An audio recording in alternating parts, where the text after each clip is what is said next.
Welcome to the ESI Africa studio on Inlet Africa's exhibition floor. Today we are joined by Nick Lasson, who is the VP of Huawei Digital Power for Eastern Africa. Welcome, Nick. Thank you. Happy to be here. So the first question I just really wanted to ask you is, what opportunities are you seeing in Africa as we move towards an energy transition? So in my opinion, the biggest opportunities for Africa in the energy transition have to do with energy storage. Because previously we saw that the technology with solar panels was rapidly developing and the cost fell dramatically, and that enabled a big adoption of solar energy. Now the next chapter is with the same thing with energy storage. The technology is developing rapidly. The price has declined drastically over the last few years. And as this technology continues to grow and mature and develop with new features and advancements, and as the price continues to fall, largely because of more production, the scaling up of production. So that, to me, is where the next big frontier of energy transition is going to be. And it's already happened. We've already seen it with C&I adoption is picking up, residential is picking up, and now we're going to see utility scale storage. This is something that's been happening in the West already for many years in US, Europe, Australia, China, and other regions.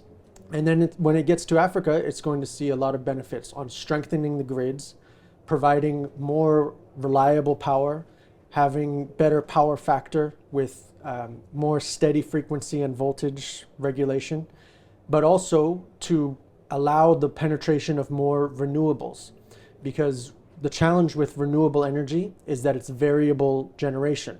So for solar and wind, they're very predictable over a long time frame. We're talking months and years, but they're not predictable on a short time frame, minute to minute or second to second. Mm-hmm. The grid operators are faced with a challenge that the supply must always equal the demand exactly. So when the generation sources are variable, like the solar and wind, it's a challenge. And so that means if there's a cloud that passes over the sky and the solar output decreases for a few moments, that's a challenge for the grid. And the same with the wind speed. It speeds up and slows down. That's a challenge. Storage has the answer for this because it allows you to obviously store the energy and it can be dispatched at a millisecond notice. And so this will allow national grids to increase the proportion of solar energy and wind in their mix. This is going to have many benefits, including, as I've said, the stability of the grid, but also the cost of energy will go down. Mm-hmm.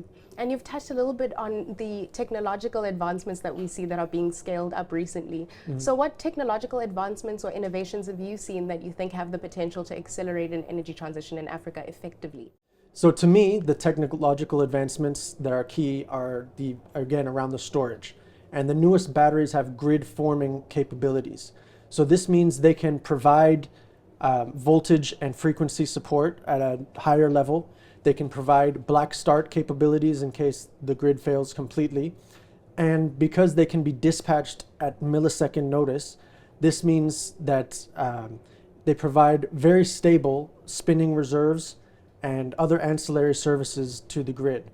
And previously, this wasn't really possible with the battery technology 10 years ago.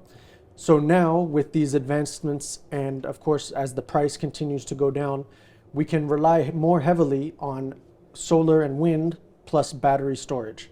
We can rely less on traditional power like thermal generators and the traditional spinning reserve, which is expensive to keep running and have available. And we can rely more and more on these new technologies that are instantaneously dispatchable. They are deployable in 6 months. They don't take a long construction time. Mm-hmm. They take a small footprint. There's a low environmental impact. And so these are the technological advancements that are going to help Africa have a more reliable grid, a cheaper grid, and one that's better for the environment as well. Mm-hmm.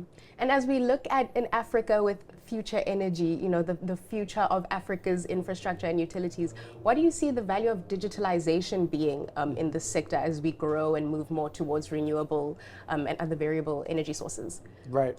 So digitalization is very important as we implement these new storage and these new technologies I've been mentioning. it's all about making the grid operator's life easier. I've already explained why renewable energy is a challenge to the grid operators, and increased digitalization is one of the solutions for this, because now we can employ algorithms and machine learning. We can have more complete data with more sensors all around the grid, and this process can be automated so that batteries can respond instantaneously to the needs of the grid. Also, demand side reduction is very important as well. Until we get the grid strong enough and large enough to support peak demand and things like this, what we can do is demand side reduction that can also be digitalized. Basically, during peak hours, non-critical loads throughout the network can be automatically reduced. For example, sometimes air conditioning, sometimes lights that are not critical can be reduced to help reduce the peak demand to match the available supply. So basically, as we go towards a cleaner grid, and we're implementing new technologies on the storage side, digitalization is the key to make this all possible and integrated seamlessly, and to intelligently balance the supply and the load, and to make all this new technologies work to reduce load shedding here in South Africa, but also to provide cheaper power, more reliable, better power quality in grids all over Africa. Well, thank you so much for talking to us today about digitalization and the energy of the future and how technology is evolving in our energy market. And for all of you who are watching at home, thank you for watching ESI Africa's interview studio here at Inlet Africa 2023. Make sure to like, comment, and subscribe to see more content like this. Have a powerful day, and goodbye for now.